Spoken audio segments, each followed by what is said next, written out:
punya batas manfaat yang lebih banyak, itu lebih baik dibandingkan mementingkan diri pribadi.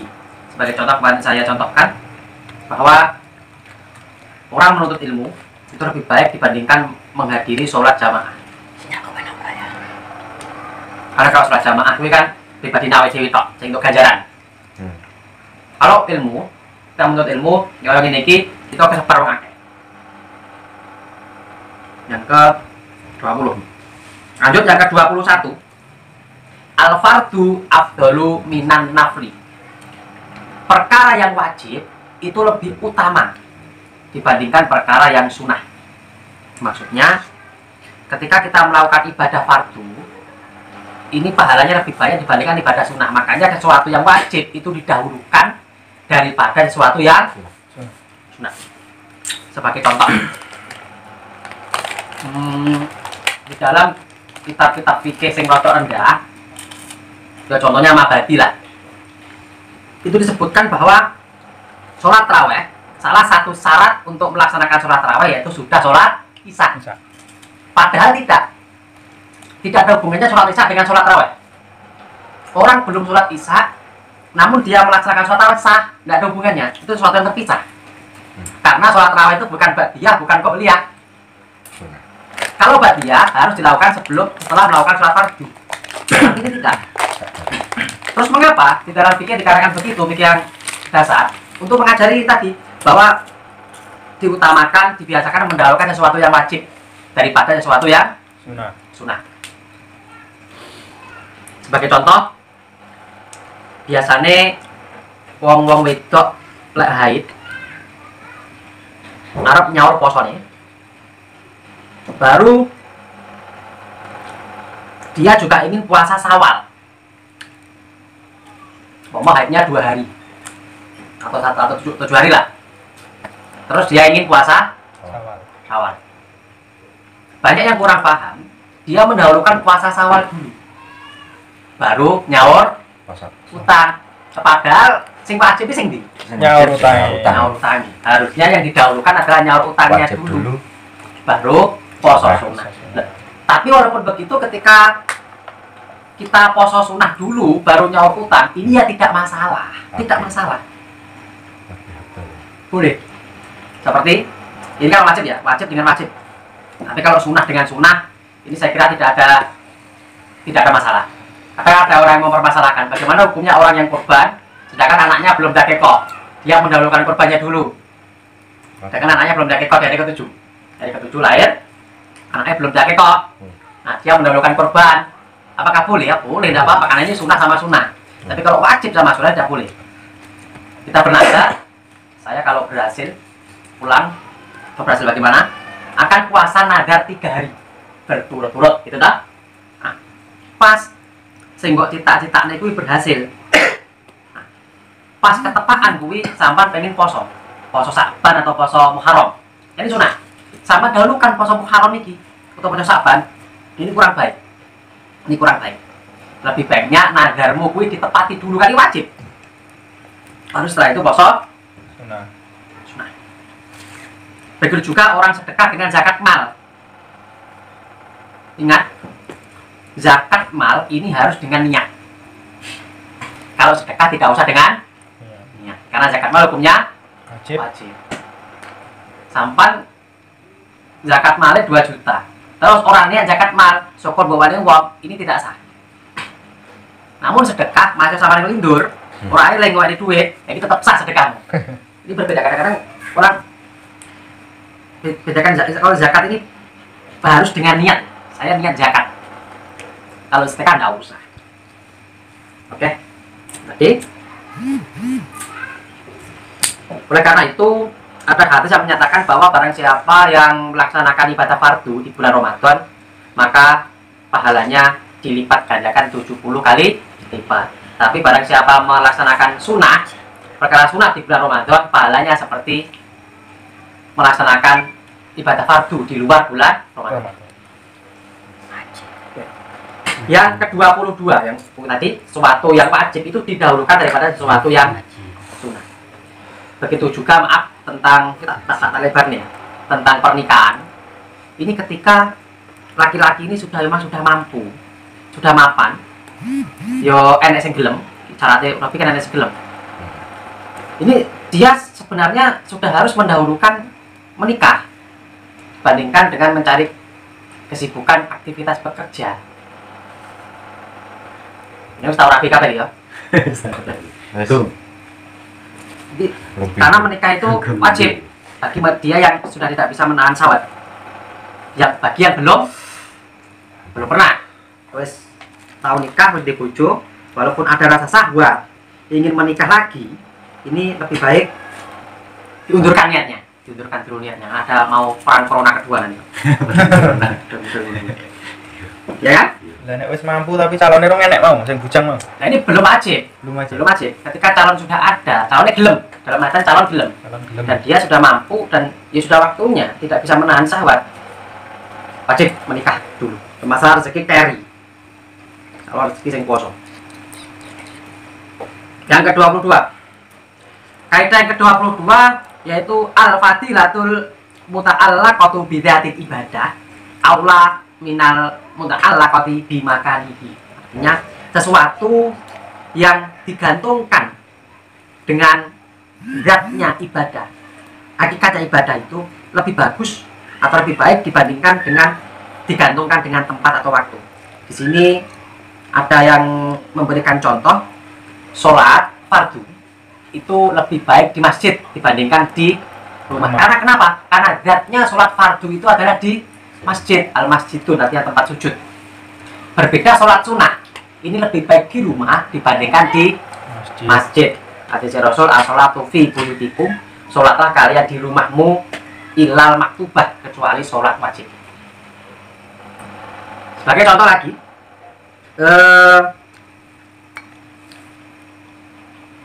lebih baik kita tawaf, ini contohnya tawaf ini di dekat Ka'bah dibandingkan jauh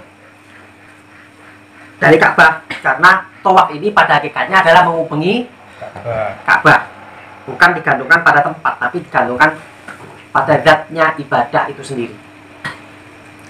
Begitu pula untuk hewan kurban yang disembelih atau akikah ini lebih baik ya kambing atau kambing yang bagus-bagus, karena akikah itu sedekah kan sesuatu yang paling baik, yang seharusnya sesuatu yang paling baik.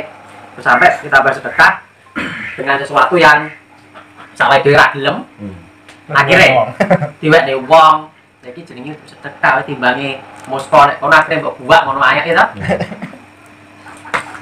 Yo bangga itu ganjaran, tapi ganjarannya yo akeh ketimbang kena sedekah. Ya begitu. Lanjut. Ini. Kaidah yang ke-23. Al-wajibu la yatruka illa lil wajib. Sesuatu yang wajib kuwi tidak boleh ditinggalkan kecuali ada perkara wajib yang menghalangi. Maksudnya perkara yang wajib ini tidak bisa ditinggalkan, tidak bisa dikalahkan dengan perkara sunnah. Sebagai contoh, hukum potong tangan bagi pencuri wajib. Ini tidak bisa dihalangi dengan sesuatu yang sunnah. Maksudnya wes ini anak dipotong dulu, kalau zaman sekarang kan tidak. Ini saya berbicara zaman dulu. Tangguh tidak boleh ditangguhkan, memang harus dipotong tangannya. Contoh lagi sholat fardu. Ini ketika kita di tengah-tengah sholat fardu, ada tamu mengetuk pintu.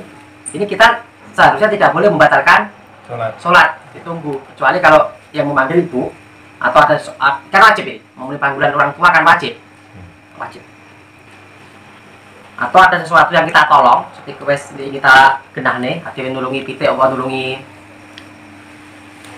mentok. Bahkan anjing pun wajib ditolong. Ini dibatalkan karena ada sesuatu wajib yang menghalang-halangi. Namun jika sesuatu itu tidak wajib, maka tidak boleh ditinggalkan. Sebagai contoh, sholat Jumat. Ini ketika di rumah ya orang ya wajib sholat Jumat karena tidak ada sesuatu wajib yang menghalang-halangi. Tidak ada sesuatu yang menghalang-halangi. Dan terus saya omai dicek ini ya sholat Jumat. Waduh. Berbeda ketika kita bepergian. Ketika kita bepergian di tempat yang lain, maka sholat Jumatnya itu hukumnya sunnah karena ada yang menghalang-halangi. Nah, di musim-musim corona seperti ini kadang ada yang mungkin ya mereka ingin mencari pahala lebih. Di suatu desanya tidak diadakan sholat Jumat. Ini bukan di suatu kampung. Saya bilang di suatu desa tidak dilaksanakan sholat Jumat. Lalu supaya dia tetap bisa melaksanakan sholat Jumat, dia pergi ke kampung desa lain atau desa lain untuk sholat Jumat di situ. Ini kan ketika dia sudah pergi ke kampung lain, maka sholat Jumatnya ini menjadi sunnah. walaupun dekat. Ini hitungannya adalah keluar dari desanya. Itu sudah dihitung orang bepergian untuk ukuran sholat Jumat. Kalau sudah keluar dari batas desa, ini sudah dihitung orang keluar, bukan penduduk asli, bukan mungkin. Jumatan itu wajib bagi orang yang mungkin. Jadi sampai orang mungkin berarti tidak wajib. Aku kan yang mungkin. Hukumnya sunnah. Jadi di sini Anda bukan mungkin. Kan mungkin ya. Harusnya bukan mungkin, tetapi ini ulama berbeda pendapat. Kalau Imam Syafi'i berpendapat bahwa orang yang merantau itu dia bukan mungkin. Aja salah paham kan Iya. ngomong. Jadi dia bukan mungkin. Malah diomongin sunnah orang Ya, dia bukan mungkin. Maksudnya dia bukan mungkin seperti ini. Maksudnya bukan mungkin. Dia itu ada dua macam. Bisa dibedakan orang bukan mungkin sama orang yang beper. Iya. Ya, bagi sholat Jumat terangnya saya gagal paham lu sholat Jumat kapan aku jadi soalnya loh. Ya piye? Kok nanggung di sana lah. Orang mungkin tapi ngontrak menetap ya. Ya, termasuk aku. Orang yang bepergian Ibnu Sabil dalam di perjalanan ini sunnah untuk sholat Jumat karena dia bukan mungkin, bukan untuk asli. Jadi ketika Anda pergi atau desa, Anda sunnah sholat Jumat itu sunnah hukumnya, tidak wajib. Tapi ini berbeda ketika mereka memang biasa bepergian, penggian itu dodolan melebu metu keluar kota, ini menjadi wajib karena bagi dia itu bukan orang musafir lagi karena sudah memang pekerjaannya sehari-hari. Yang kedua, orang yang perantau seperti awal dewi ini kita dikatakan juga bukan mungkin, tapi kita wajib sholat Jumat karena hakikat ya Allah, kelihatannya kita ini orang mukim tapi hakikatnya bukan. Berarti akhirnya wajib sholat Jumat tapi orang yang ngesah nih sholat Jumat ya harus diperhatikan. Awal dewe sebagai perantau wajib sholat Jumat wajib. Namun ketika di situ menurut Imam Syafi'i 40 orang kok di situ sama imamnya orangnya 39, awal dewe mlebu 40, sholat Jumat di situ tidak sah. Karena awal dewe ini tidak bisa mengesahkan sholat Jumat.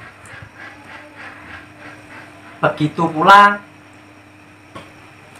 orang-orang yang ngekos, anak kuliah ngekos, terus mereka yang mondok di pesantren, iki wong lanang saewan ini tidak bisa mengesahkan sholat Jumat karena bukan mungkin tetap, tapi tetap wajib sholat Jumat. Makanya biasanya di pesantren seperti itu harus ada memang penduduk asli di situ minimal 40 orang yang sholat Jumat di situ. Sedangkan yang lainnya cuma sebagai pelengkap.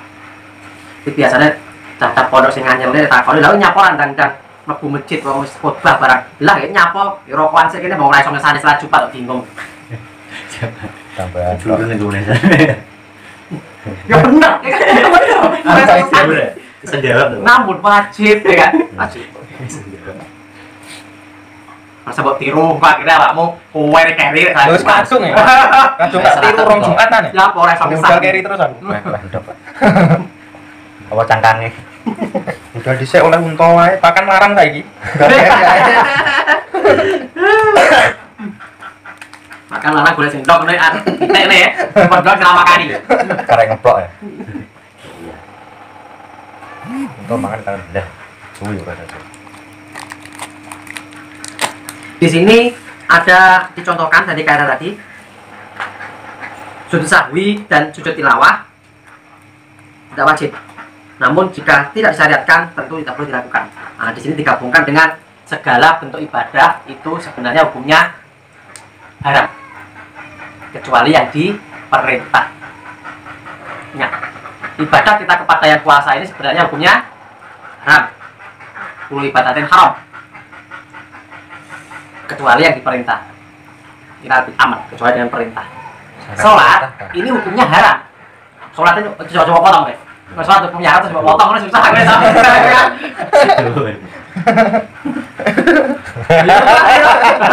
Dipotongnya susah. Nggih, kalau sholat hukumnya haram susah. Sholat ini hukumnya haram kecuali yang diperintahkan. Sholat asar ini diperintah enggak? Perintah. Mau tambahin sholat sing mau apa lagi? Sholat anu tengah-tengah hari jam 12 yuk sholat duhur ya pakai sholat wajib ya. Mau tambahin haram. Puasa ini hukumnya juga haram kecuali yang diperintah. Bagaimana perintah puasa? Dari terbit fajar sampai terbenam matahari. Awakmu ibadah niat poso ngebleng haram. Ya. Niat ibadah poso ngebleng. Sedina suwengi ora mangan, hukumnya haram. Anak sing lakoni. Puasa 24 jam. Sebenarnya yang seperti itu niat mereka bukan puasa ibadah. Kalau sudah diniati sebagai puasa ibadah haram. Tirakat. Nah, itu kalau puasa tirakat, ini ulama berpendapat lain. Ada yang bilang itu haram karena menyangkut dengan ubudiyah, ketuhanan. Ada yang berpendapat tidak masalah karena tidak menyangkut hal-hal yang ubudiyah. Sebagai analogi, ketika kita sholat duhur 4 rakaat, niat kita untuk sholat duhur, maka hukumnya wajib dapat pahala. Tapi kalau niat kita bukan untuk sholat, gerakannya ya sholat duhur, tapi bukan untuk sholat, mau tambahi sampai 6 rakaat. Ini niatnya nggak olahraga, ya kan? Maka itu tidak haram, walaupun menyerupai sholat. Kadang-kadang orang gagal paham di sini. Segala perbuatan ibadah itu haram kecuali yang diperintah. Makanya di sini ada kaidah kalau tentang beribadah itu dicari perintahnya.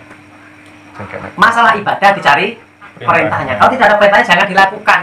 Jelas haram. Ibadah apapun, baik wajib maupun sunnah. Pikiran bareng-bareng sak bare sholat jamaah haram. Tidak haram. Kalau kita melihat satu hadis, oke, memang Nabi tidak pernah memerintahkan untuk zikir bareng-bareng. Namun pernah Nabi melakukan zikir bareng. Ini iso didelok nek kitab Bulughul Maram. Kitab Bulughul Maram itu adalah kitab perbandingan mazhab. Di situ banyak hadis-hadis yang kelihatannya itu tampak kontradiktif. Seperti ada sahabat yang melihat bahwa saya tidak pernah sholat dengan Nabi kunut pada subuh. Ada sahabat lagi yang melihat bahwa saya tidak pernah sholat dengan Nabi sholat subuh kecuali Nabi melaksanakan kunut. Jadi ada di dalam hadis sebenarnya ada perintahnya. Cuman hadis, tapi itu sebenarnya perbandingan mazhab. Hadis perbandingan mazhab. Karena ketika dilihat satu bab itu hadisnya kontradiktif, tampaknya berlawanan. Tidak orang akidahnya fikihnya belum kuat, terus kok mempelajari Bulughul Maram, ini kadang-kadang pikirannya akhirnya ngeramban. Sing bener sing ngerti.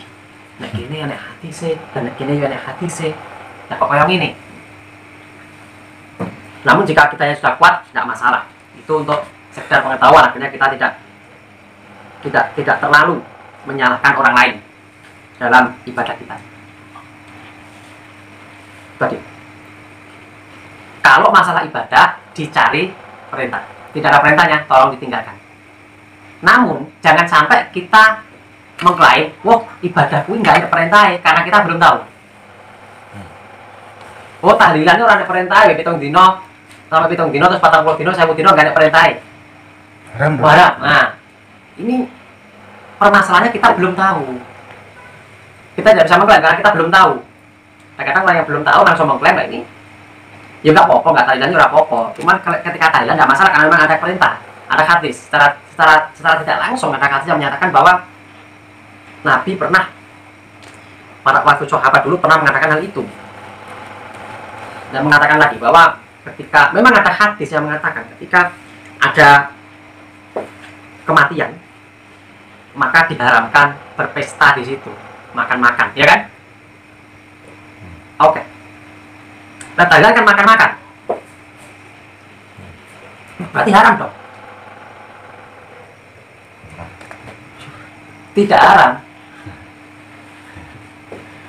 Ada ayatnya, ayat Al-Quran. Ayat Al-Quran yang artinya barang siapa yang sedang diberikan cobaan atau disempitkan rezekinya, maka berinfaklah dengan rezeki yang diberikan oleh Allah. Orang kalau sedang mengalami kematian ini kira-kira sedang mengalami cobaan apa enggak? Rezekinya ya sempit karena ada kesedihan di situ. Dan itu ketika bersedih seperti itu disunahkan untuk berinfak. Jadi mau imankan uangnya kira-kira termasuk infak atau bukan? Termasuk infak. Lalu ada hadis lagi yang menyatakan bahwa Nabi menyarankan bahwa ketika ada seseorang itu tertimpa suatu musibah, maka sebisa mungkin orang lain harus membantunya meringankan bebannya. Dan moro takziah bawa beras, moro takziah dongakne menghibur. Ini kan perintah. Ya kira-kira masa wong dongakne, wong mocokne Yasin, mocokne tahlil, ora dingon iblas. Logikanya kan ya minimal nek opae kesel kan. Ya, boleh. Oke. Kalau masalah ibadah dicari perintah. Dicari perintahnya. Berbeda kalau masalah dunia, masalah pekerjaan yang tidak berhubungan dengan ibadah, dicari larangannya. Selama aktivitas awal dhewe iki tidak ada larangan, maka itu boleh. Orang jual beli itu ibadah atau bukan? Ibadah. Bukan. Jual beli ibadah. Jual beli itu bukan ibadah. Tapi Itu kan kerja. aktivitas dunia. Lah orang tadi wong bakul ora masalah, ora dosa kok. Kerjanya ini ibadah. Ayo. Orang ibadah jangan dikaitkan dengan ilmu fikih. Nah. Ilmu fikih itu kadang secara dasar tidak membahas masalah pahala dan dosa. Yang dibahas masalah sah dan tidak sah. Sah dan tidak sah.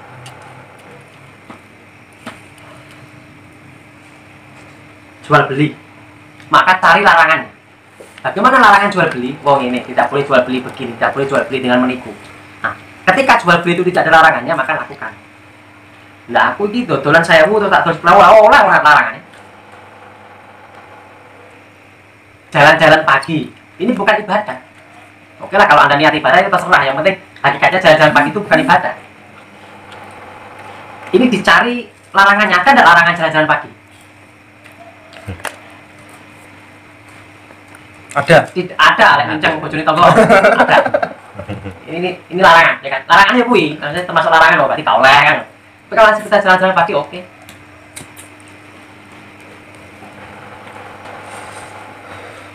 Jogok ini ya termasuk bukan ibadah.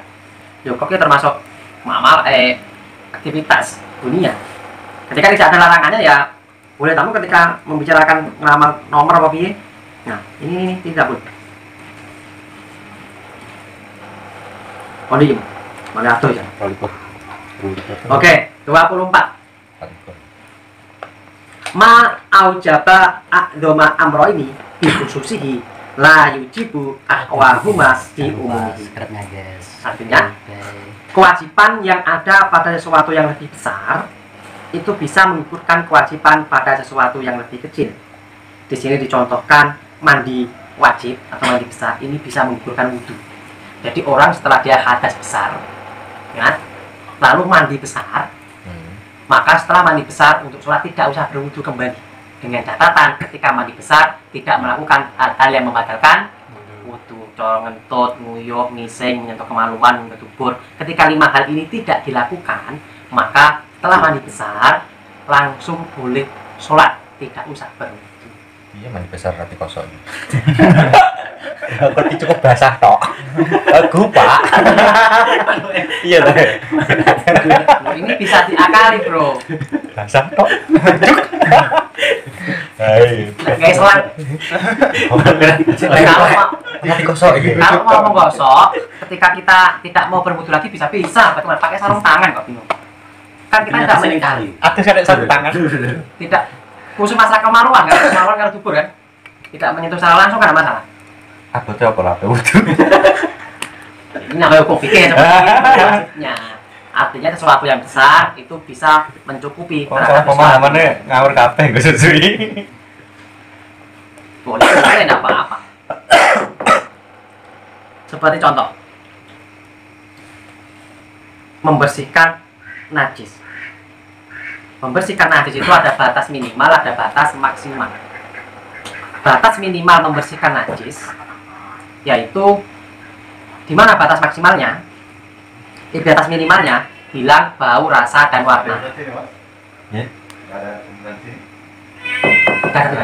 Tidak ada. Sendiri ini jangan bro deh. Wes, mau pasangnya bro? Pasang apa? Anu nih. Gitu.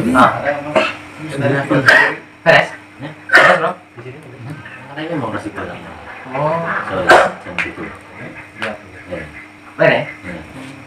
Terus mau tukar konten.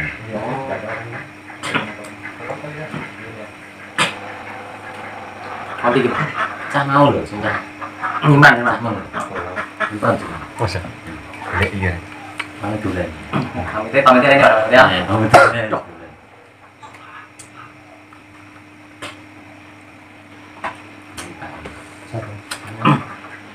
Oke. Nanti gitu. Najis. Ada batas minimal dan ada batas maksimal. Batas minimal membersihkan najis yaitu hilang bau, rasa, dan warna. Batas maksimal membersihkan najis yaitu dicuci 7 kali, salah satunya memakai. Jadi najis, mencuci najis dengan 7 kali, salah satunya memakai debu, ini bukan hanya digunakan untuk najis mugoladok saja. Walaupun najis biasa juga bisa. Bukan ada apa. Kena telek, suara rebusnya, terus dicuci 6 kali boleh, tidak masalah kok. Di sini maksudnya, artinya jika sesuatu itu sudah dicuci, najis itu sudah dicuci dengan 7 kali, salah satunya memakai debu, maka tidak usah diulangi mencuci najis lagi. Contoh, ada yang telek pitik. Nah, ini urung dilai. Nah, bar kuwi nempel kiri di ambus kiri. Ini kan ada 2 najis sih kita. Najis kecil dan najis besar. Terus sama nilainya najis besarnya dulu. Cuci 7 kali seret. Salah satunya pakai debu otomatis kan. Terus kamu berpikiran tuh, gimana kan ngilangin najisnya gede. Ya berarti kalau gimana najisnya kali ijek kan? Dicuci lagi 1 kali, tidak usah. 1 kali saja. Otomatis ketika dicuci 7 kali kuwi mang, najis kecil telek pitik kuwi mang sudah gugur. Karena hukumnya itu lebih kecil dibandingkan dengan najis mugola. Foto karo hadas mau. Ya sama dengan hadas. Hadas kecil iki dicucikan dengan berwudu, hadas besar dicucikan dengan Mandi. Ketika orang mandi besar, maka dia sudah bisa membersihkan 2 hadas sekaligus. Hadas kecil dan hadas Besar.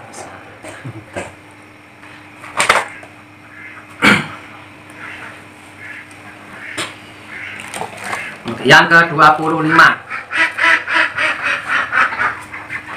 mata bata bil syar'i, sesuatu yang ditetapkan oleh syara. Syara itu peraturan agama. Syara. Muqaddimu alama wajibu bisyart, itu lebih didahului daripada sesuatu yang ditetapkan karena adanya syarat. Beda syarat, beda syarat. Artinya ini dicontohkan seperti ini. Seperti orang yang nadar untuk berpuasa Ramadan. Wes, aku soalnya berhasil, aku nadar puasa Ramadan. Nadarnya nggak sah, puasa Ramadan itu wajib. Itu ditetapkan cara menetapkan puasa Ramadan. Ini nadar loh, kok, ya tak? Itu wajib. Iya, selat ini mobil. Contoh lagi, gue tak pekat, Bu. Aku bayar 10.000, tak pekat, tapi syaratnya gue tak boleh duit 10.000, tak pekat, tak boleh duit 1 juta. Syaratnya aku oleh rujuk nek anakku. Ini 1 juta ini tidak sah untuk menjadi syarat karena memang orang yang dipegat 1 kali masih bisa rujuk gitu bro. Jadi didahulukan syarat daripada syarat. Bedakan syarat dengan syarat. Oke, saya terangkan syarat itu. Apa itu syarat? Artinya syariat, jalan peraturan agama.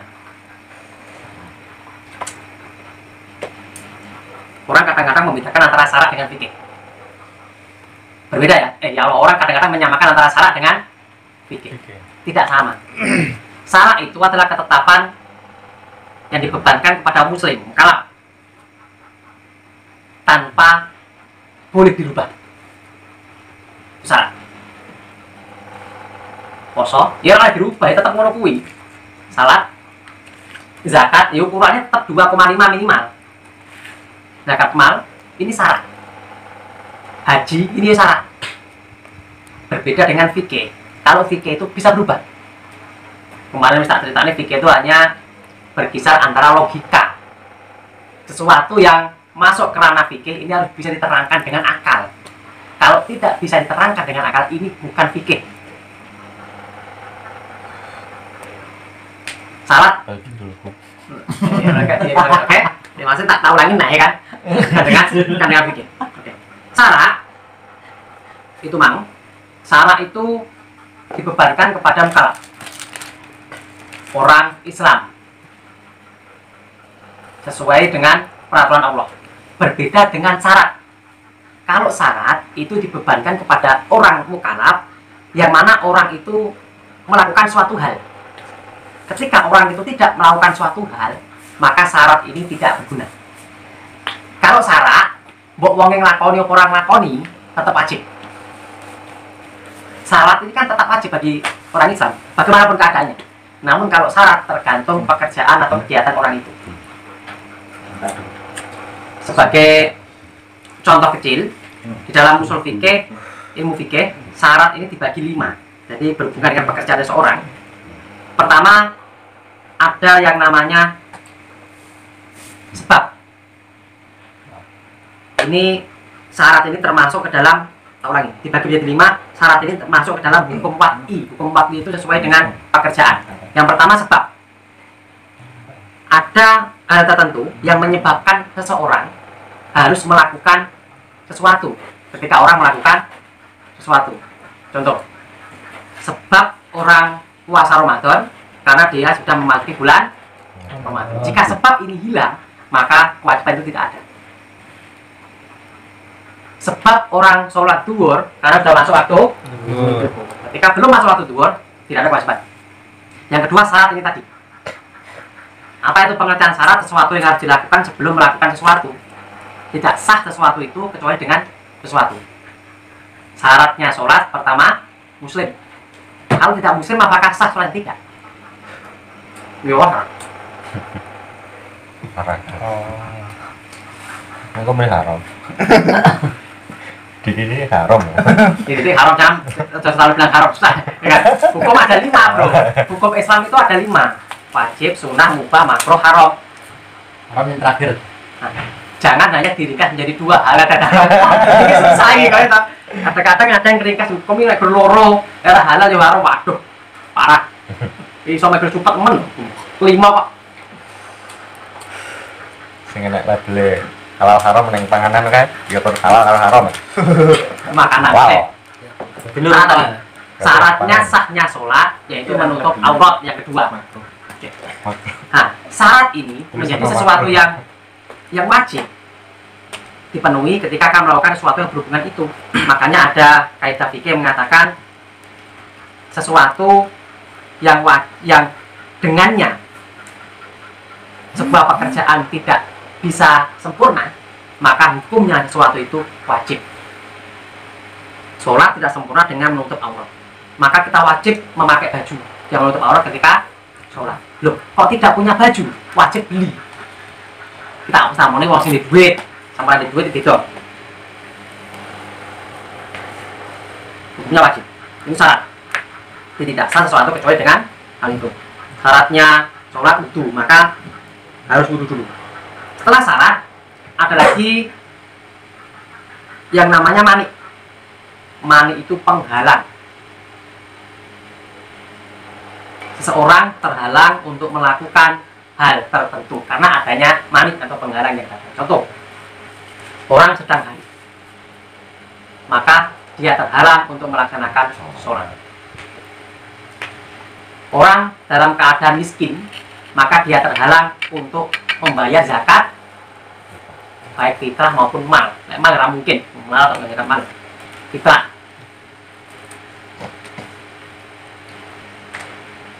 Lalu yang keempat, ruksoh, keringanan. Bergantung dengan ruksoh ini, kadang-kadang ada yang ngagit, dia mengaitkan dengan kaidah fikih yang kemarin-kemarin, sesuatu yang lebih banyak aktivitasnya maka pahalanya lebih banyak. Seperti sholat witir 3 rakaat langsung dengan 2 rakaat salam dan 1 rakaat salam, maka pahalanya lebih banyak 1 rakaat salam, 2 rakaat salam. Ini tidak berlaku bagi ruksoh. Ketimbangnya aku ruksoh salat duhur tak jamak kosor karo asar 2 rakaat 2 rakaat. Lah yo lulo ke pahalanya aku 4 rakaat langsung. 4 rakaat salat duhur, 4 rakaat salat asar. Ketimbangnya tak ringkas, mana pahala? Tidak. Ketika Allah memberikan ruksoh, maka kita lebih baik melaksanakan ruksohnya itu. Pahalanya lebih banyak dibandingkan kita melaksanakan dengan sempurna. Jadi ketika di pepergian ada ruksoh 2 rakaat sholat zuhur untuk qashar, itu lebih bagus pahalanya dibandingkan awal dhewe sholat zuhur 4 rakaat. Oke? Oke. Begitu juga masalah puasa. Puasa itu ketika di dalam perjalanan, di perjalanan berat, melelahkan, ini lebih baik kita tidak berpuasa karena ini adalah rukhsah. Kecuali ketika perjalanan itu tidak berat, nah, kita tetap dianjurkan lebih baik berpuasa. Sebagai contoh, ya wong-wong sing nganjur nih, paling kok biasanya ora poso, cuma kan digaya alasan. Mulai numpak kapal laut. Dari kapal penggane kan takon ngorok toh. Turu-turu ki ora poso. Ora poso. Padahal bagi panganan lho yo pae buka. Ora buka ora dhewe panganan. Terang. Ora poso enggak. Lah nyapa lho? Lho mau sapir. Ini berbeda. Berbeda hukumnya, Bro. Karena perjalanan tidak melelahkan. Soalnya jika dipesan di kapal itu kita sibuk sekali. Begitu juga untuk sholat. Melelahkan loh, ngusungi barang ngelebokne kapal kos lah. Iya, tapi kan kira menit, tidak jam. Mulai dari wangi wis banyu putih. Ya antri barang ya. Wih. Wis lunas dulu tak sahur ya. Alhamdulillah aku gak tahu kan. Gak tahu kan. Musuhnya. Bayangno loh, kok bandara ono kok bandara. Kok pelabuhan sampai kok terminal lah. Ngangkat barang lah. Ah, betul. Menggeh. Ani ke banyu. Panas kamu. Kayak wong-wong jadi arep mokel. Aku dipi ngombe lho. Ora gelem mokel mesan. Kene kadung ngombe. Asem demet ya. Kurang ajar. Betul orang ini Pak Ungi barang ngapusi ya. Lah kurang ngomong kok. Engko nyamuk ditawarin. Pak Ungi. Kadung bar ngombe gaweten aku. Asem ya. Enggak enak kancane. Ketono lah mergo mokel. Mergo gak enak kancane. Wonge bener Sholat juga seperti itu. Sholat di dalam kapal itu lebih baik tidak dijamak kosor harusnya. Karena kita tidak dalam masa-masa kok. Kita dalam masa-masa kok. Ya, oke kita bepergian, tapi kan tidak dalam masa kok. Berbeda awak dewe pergian di jalan. Loh, kalau pergian di jalan kadang-kadang masih banyak. Awak dewe iso mampir. Oleh bawa motor dewe, apakah ini tidak termasuk masa? Bukan masa. Tidak ada seperti itu. Ada, masih ada. Kita berjalan memakai motor itu belum tentu kalau perjalanan lancar. Iya. Kadang perjalanan tidak mulus. Langsung. Mbuh motornya bocor kah, mbuh piye kah. Maka di situ sebenarnya kita masih ada masalah, masih ada kesulitan. Kesulitan apa? Ketidakpastian. Nampak kapal juga pasti loh. Kalau naik kapal ini pasti karena orangnya cuma tidur, masjid tidak. Apanya yang susah? Pas aku mau turun, pas aku sholat. Itu berbeda lagi. Ini masa kok. Itu masa kok. Pasti dina Jumat medune jam 11, marine jam 2. Salat Jumatnya dia ora sida salat Jumat. Berarti mau bunyi masakan. Sakoh. Apanya? Waktu pas numpak kapal. Ya. Waktu medune kapal penurunannya jam 12 lah wayahe salat Jumat. Terus pas wayahe mulai medun turun ke kapal. Berarti ini disebut apa masakan apa? Mergo wayah medun kapal, salat Jumat wis entek. Biasanya Berarti- salat-salat kan di jamak ning kapal, jamak ning kapal. Nah, wayah bubaran bongkar kan gak salah. Yo ngurusi barangnya ngedukne medun kapal. Di kapal ya wis ki enek jamaah. Nah, Ada mantan. Lah wayah metu ke pelabuhan utawa medun ke kapal kuwi mau. Waktu ning salat Jumat wis entek, masjidnya wis bubar. nah, orang berpergian sholat Jumat itu wajib atau sunah? Sunah. Ya sunah. Tapi Ya wes. Nyendak tapi bukan wajib. Loh tidak, wajib di mana? Kita bukan orang yang mukim. Ingat, orang di kapal itu bepergian. Ya kan? Gua di jamak. Oh berarti nganu ya? Maghrib ya? Pas kapal sandar, bongkar, mlebu waktu maghrib. Orang mungkin sholat maghrib otomatis. Heeh. Di jamak takhir kalau sholat isya. Berarti mlebu ndek masakot memang. Iya, masuk di masak. Asline sing ditekokne mau. Iso mlebu ndek masakot ora padha-padha di kapale. Aku pun yo ngono, kadang-kadang aku sholat maghrib itu tak lakoni nek omah ben teko mulih. Maghrib karo isya bisa. Tidak apa-apa karena kita masih statusnya kemarin waktu maghrib kita masih dalam Perjalanan. bepergian. Kecuali kalau maghrib kita masih nek omah, ya tidak masalah. Maghrib nek omah pun tidak masalah. Kita sama, yang nggak masuk. Memang kita pastikan bepergian di sana. Jadi ketika di kapal itu luwih apik nganu. Kalau Ya, ketika kita di kapal leleh lebih baik jangan dijamak, jangan dijamak, jangan dikosor atau jangan dijamak. Biasa-biasa tidak apa. Karena masakot tidak ada status kita memang bepergian, tapi kan tidak ada masakot. Ya, walaupun ada ulama yang berpendapat bahwa lebih baik dilaksanakan rukshoh, bagaimanapun keadaannya kan begitu. Ini terserah pribadi masing-masing. Yang jelas ketika ada masakot lebih baik rukshoh. Karena mengapa? Di dalam perjalanan, saya ceritakan tadi, tidak semuanya berjalan dengan lancar atau dengan mulus. Jadi bisa diaplikasikan dengan perjalanan hidup ya seperti itu. Perjalanan hidup itu tidak. Lah nek di kapal memang leyeh-leyeh, tapi panggah di jamak. Tujuane sapa ngerti jin dhuwur ya. Ngasare tidak dhuwur. Sapa ngerti engko jam 2 kapal iku. Mati-mati yo mati saya tak wis salat ngasar gitu. Boleh, tidak masalah. Itu kan kita boleh boleh memakai rukshoh dan boleh tidak. Namun ketika keadaan kapal aman, biasanya aman biasanya. Kalau tahu aku kalau orang tahu. Tahu ya ora kene. Sablok. Siapa ya? Tak ono. Tahu. Lah perjalanan kene Makassar yo biasane yo aman ngono. Biasane. Biasane yo aman. Tapi kita kan di jalan. Tidak tahu nanti bocor-bocor apa. Sebenarnya kapal laut kan kadang-kadang kan sudah tidak mungkin ada jalur macet di situ. Jarang. Ya kan tapi langka. Langka. Tidak travel, ya kan? Tidak travel. Mesinnya mati nih ya tengah. Masalahnya mati kan bukan urusan kita. Yang penting kita tenggelam. Sampai pitung dino. Nah, aku wajib sholat Jumat kayak ngono ya. Jadi penghuni laut apa ya? Penghuni laut. Aku ora mungkin nang kono. Iya, aku mungkin tetap sebenarnya. Sudah lebih dari 3 hari. Ini uang bertamu. Sampai ngono ki, Pak.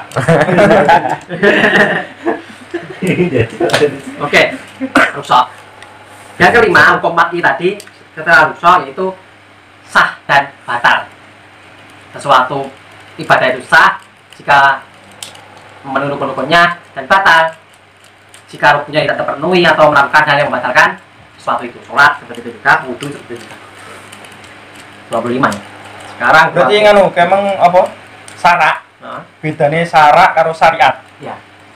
Bedane iki. Syarat dengan syariat itu sama. Oh sama. Sama. Syariatun, syara'un sama. Artinya jalan. Namanya gitu. Sama jarak. Yang berbeda itu syarat dengan fikih. Kadang-kadang orang menyamakan fikih dengan syariat. Tidak sama. Syarat Islam tidak sama dengan fikih Islam. Kalau syarat harus syariat bodoh. Bantal betul kayak kuting. Yang 6 ma haroma istikmaluhu haroma ittakhadhu, sesuatu yang haram untuk dipakai berarti disimpen nih hukum haram, nyimpen barang kuwi haram.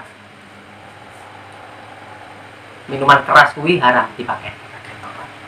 Bombe haram. Berarti kuwi nyimpen minuman keras hukumnya Haram. haram. Jelas? Cocok Pak? Tom.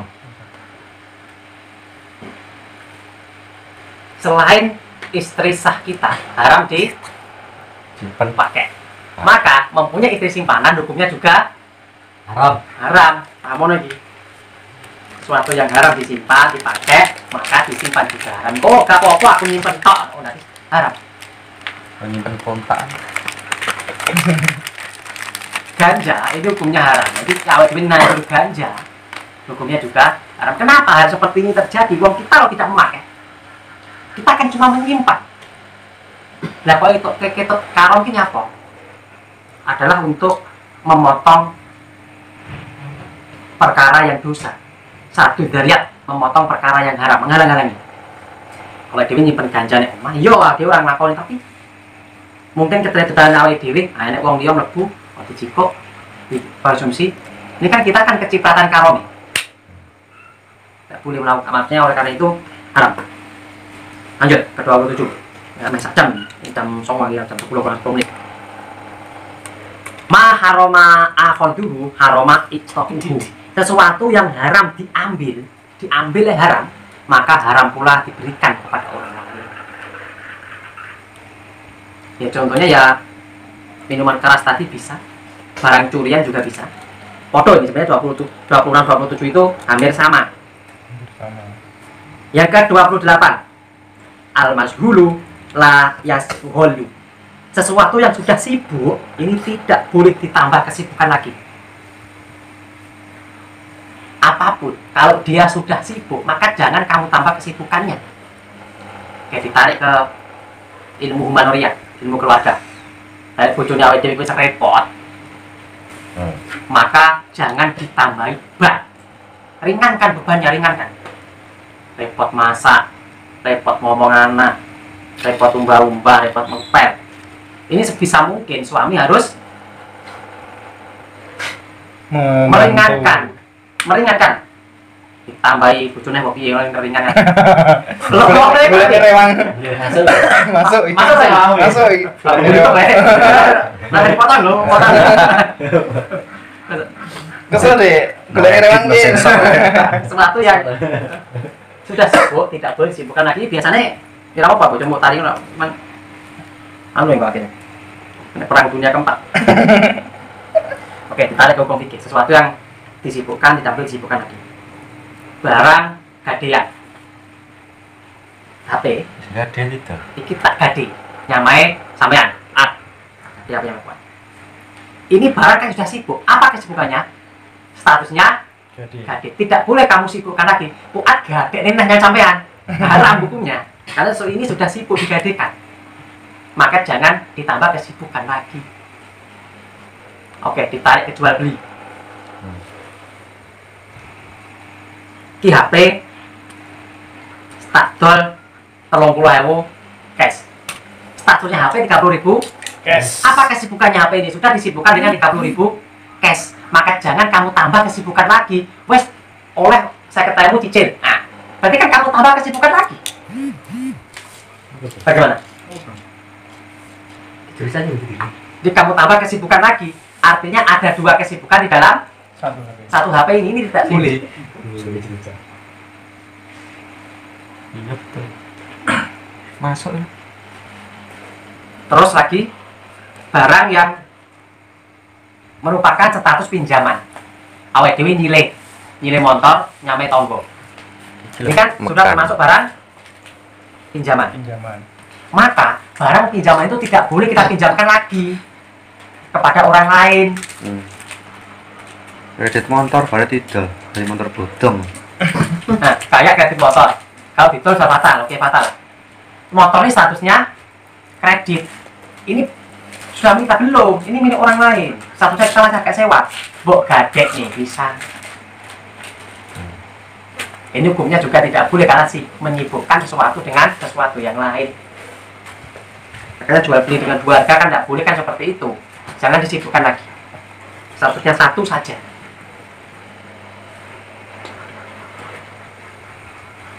Yang 29. Sesuatu yang sudah sempurna atau besar, al-mukabbaru la yukabbaru, tidak usah ditambah lagi besarnya. Oke? Sesuatu yang sudah besar, maka tidak usah ditambah lagi besarnya. Oh, coba perbesar ngomong gawe gue mairot. Cili oke. Oh, sih. Di dalam satu masalah keluarga. Ada masalah keluarga, entah apa itu masalahnya. Mau tambahin masalah. Nah, ini tidak boleh. Jadi masalah itu jangan diperbesarkan atau ditambah dengan masalah yang besar. Memang sudah besar. Iki keluarga iki cekcok. Enek kecocokan. Pokoknya rentan perceraian. Nah, harus sing lanang tambahin sing lanang karo rabine. Ini fatal ya. Besar, jangan tambahin sesuatu yang besar. Tarik dengan hukum fikih. Sesuatu yang besar tidak boleh tambah lagi. Puasa, ini batas maksimalnya adalah sampai matahari terbenam. Jangan kamu tambah, ini sudah besar. Oh enggak, aku sampai sesok mau kuat. Soal Kayak di zamane Rasul biyen ditambah karo ngadeg terus di panasan. Ditambah gak ngomong. Nah, ini tidak boleh. Akhirnya terus gak oleh. Biasa-biasa saja.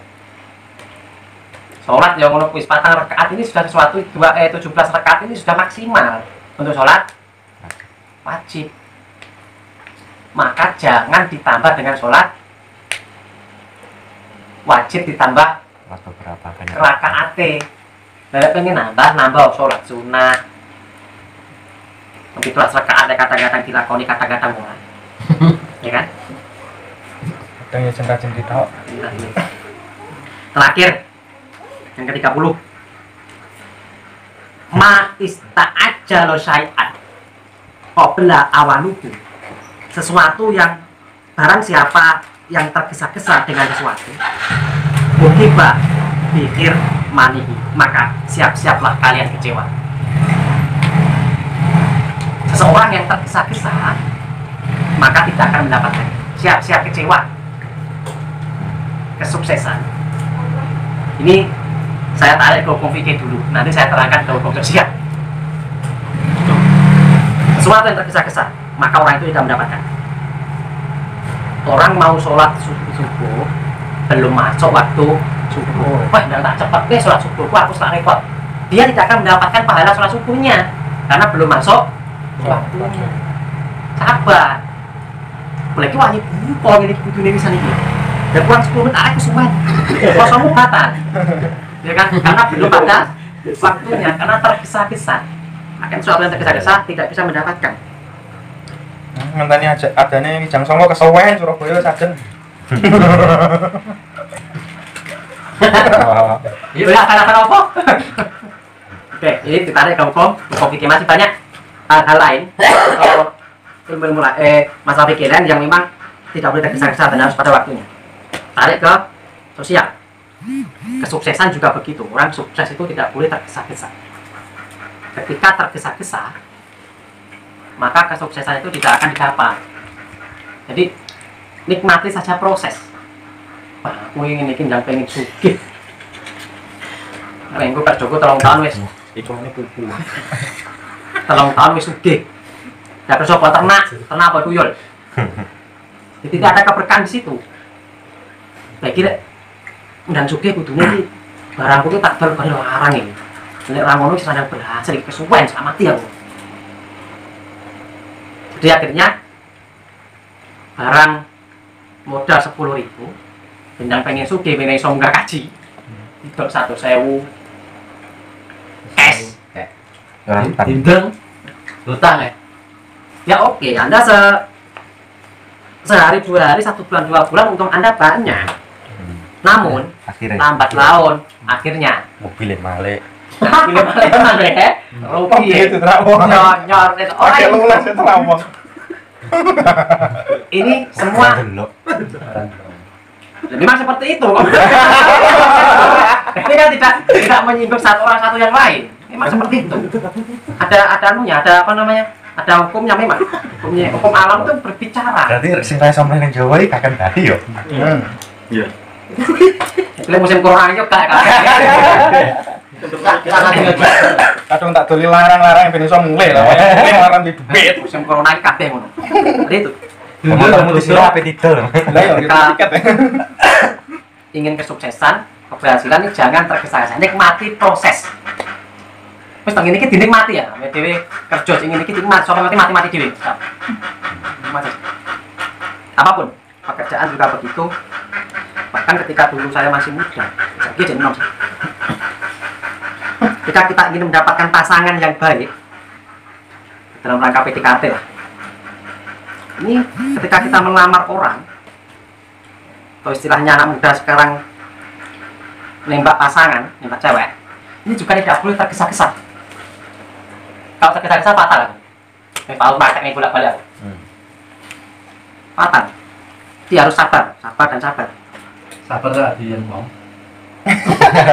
Tak diangkat wong. Berarti pengalaman tahu gitu. Tahu. Tahu. Tahu nomor. Tahu nama. Maksudnya harus mencari momen dan waktu yang tepat, sabar. Karena kadang-kadang ada yang mengatakan kemana yang mau itu, nggak apa-apa, wis entak iki bapak ya toh. Kadang-kadang memang perempuan itu seperti merpati, Jinak-jinak merpati. semakin dikejar, Semakin lari. semakin dia berlari. Semakin dikejar, semakin dia berlari. Lalu bagaimana caranya untuk mendapatkan hal ini, mendapatkan merpati ini? Jangan dikejar, jangan dikejar. Ya Pak Nek. Biar merpati yang mengejar. Bagaimana? Apa bisa merpati mengejar kita? Bisa. Bawakan makanan kok. Ya podo Bawakan jagung, bawakan beras. Merpati datang sendiri. Ketika kita tidak membawa umpan, kita mau mengejar merpati. Orang itu, merpati ini terbang, ngiber. Apa dia jogrok, nggak jagung. Mancingnya kayak umpan. Nah, merpatinya. Rata umpan moro. Bagaimana? Apa ngono ya? Teknik iki. Jo. Kadang Ya ngono kuwi. Arep apa ya kayak umpan. Iya. Mengambil pelajaran dari mancing. mengambil pelajaran. Cuman Mancing ya, Pak? berbeda ya. Berbeda mancing dengan anu berbeda, dengan Bom. pasangan berbeda. Kalau mancing itu biasanya hasil pancingan tidak dibawa tidur. Oleh uang kan tidak turun. Nah, tapi kan masuk di dalam tubuh. Ya, aman. Anak. Nah, ya seperti itu. Dalam perjodohan nih bagi yang belum dapat jodoh atau Sik nambah. dapat jodoh tapi pengen nambah nek, aku ora. Ora salah. Maka hal ini harus dilakukan karena ada hukum alam itu berkata seperti ini. Sesuatu yang memang sudah menjadi bagian kita, walaupun kita menolaknya, maka hal itu akan datang. Seberapapun kuat kita menolaknya, kalau memang itu milik kita, maka dia akan datang. Sebaliknya, Milo tahu ora. Ngomong ora ya dadi. seberapapun kita menolak, seberapapun kita menolak, ya kan, menolak hal itu, ya loh, seberapapun kita mengejar hal itu, jika memang itu bukan milik kita, maka dia akan pergi. Ini sudah menjadi rumus. Orang, maaf ini punya pangkat, contohnya anak kiai lah. Oh, saya tidak mau jadi kiai, Pak. Saya mau jadi pembisnis. Saya mau ingin orang merantau, oke, pembisnis, mau pergi kemana-mana. Tapi memang takdir mengatakan memimpin pesantren sudah menjadi miliknya. Mau nggak mau dipaksa sama orang tuanya. Belum kudu memimpin pesantren. Ada lagi orang yang wah, dia pengen awal di kiai dan pengen follow, semua tak buru biar dari kiai. Tapi memang jatah orang dari kiai, ini letek orang dari kiai. Oke? Kita bakul. Nah, takmu bakul. Orang dari kiai, letek. Ya, wes, ngorok.